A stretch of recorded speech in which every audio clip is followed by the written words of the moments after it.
to show you the easy way to carve a signature bone-in ham and start to finish. So what you'll need is a good fork to lift it out of the pan. Some will use 2 forks. I'm okay with just using 1. You lift it up, remove the pan onto the cutting board, as smooth as that, and remove the pan away so it's not in your area.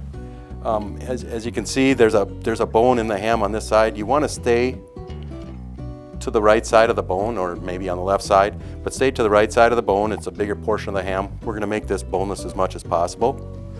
You can start down with that, holding it in place with your fork, and go straight down,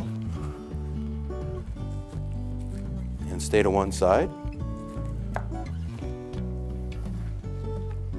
And you'll end up with 2 portions.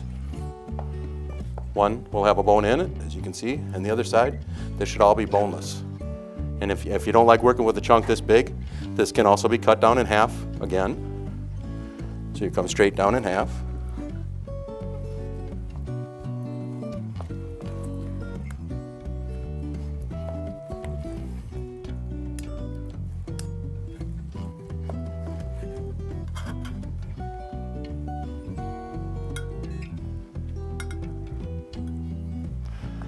Again, placed and ready to put on your dinner table. If you want to go smaller portions, you could again cut it in half again.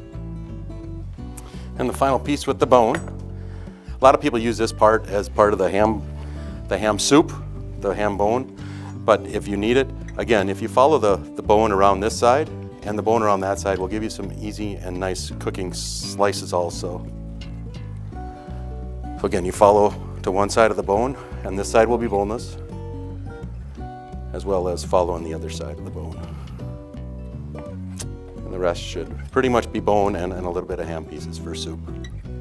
Or salads, or just get as close as you can to trim it up. And there you go. All said and done. Have a sliced signature half ham.